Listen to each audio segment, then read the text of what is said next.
किशोर भाऊ नमस्ते. नमस्कार. गव्हाची तयारी चालली वाटतं. हो, गावाच तयारी किती बॅगा घेतल्या? आता आम्ही 26 बॅगा घेतलेल्या 26 बॅगा. पॅसिफिकाचा दामिनी घेतलाय तुम्ही. दामिनी घेतलेला आहे. काय कारण? कारण की मागच्या वर्षी हवाना मी केलता बर. एकरी आम्हाला 27 कोटीचा आवरेज भेटलेला आहे बर आणि मागच्या वर्षी आम्हाला वाण पण माहित नव्हता. एक बर. तुम्ही सांगितलं त्या पद्धतीने विश्वास हे करून तुम्ही बळजबरी केलं होतं, घेतलं. मला आठवतो तो. आठवतोय ना? हा. मग आता तुम्हाला न विचारता मी गोडाऊनला आलो आणि मला हाच पाहिजे आणि बरोबर. असं घेतला आणि आता मागच्या वर्षी 12 बॅगा केलत्या, आता 26 घेतल्या. 26 बॅगा. हो. आता हे 27 पोते झालता का 27 क्विंटल झालं? 27 क्विंटल झाला. 27 क्विंटल झाला होता. म्हणजे 27 क्विंटल प्रति एकरी उत्पादन आपण मागच्या वर्षी केलेलं केलेलं. होतं. आणि मागच्या वर्षीचं व्यवस्थापन जे होतं ते सरासरी होतं.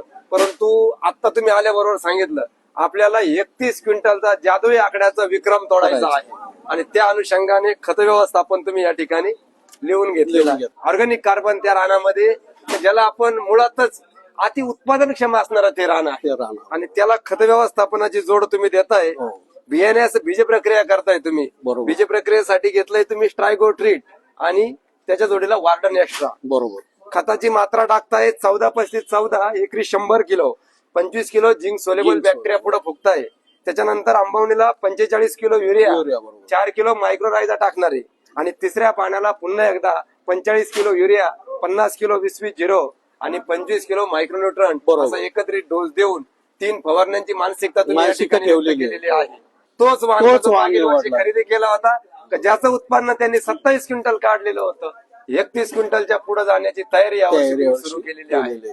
आणि एक सांगू इच्छितो, दीपक भाऊ, मोहनगिरी हे असं एक तालुक्याचं म्हणल्यापेक्षा आपल्या पूर्ण राज्यामध्ये इथे जर माणसं विश्वास ठेवला तर त्या माणसाचं उत्पन्न निश्चित वाढणार. निश्चितच आम्ही फक्त व्यवसाय करत नाही, व्यवसायाबरोबर देतो विश्वास आणि गुणवत्ता. बरोबर. आणि त्याच विश्वासाच्या जोरावर आणि आमच्या गुणवत्तेच्या जोरावर आज मोहनगिरी कृषी दीपक ही संस्था महाराष्ट्राच्या कानाकोपऱ्यात पोहोचत आहे. बरोबर. आणि यासाठी तुमच्या सर्वांचं प्रेम.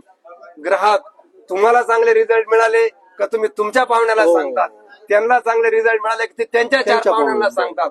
असं माउथ पब्लिसिटीतून हे दुकान आज शेतकऱ्यांच्या बांधापर्यंत पोहोचत आहे. आणि हेच प्रेम, हाच विश्वास आपण आमच्या या संस्थेवरती ठेवावा. निश्चितच तुमचा तालुका येवला येतो. कोपरगाव तालुक्याची एक परंपरा आहे, यथोचित सन्मान पाहुण्यांचा झाला पाहिजे. त्या अनुषंगाने आपण छोटासा सन्मान टोपी उपरणं टाकून तुमचा केलेला आहे. धन्यवाद भाऊ.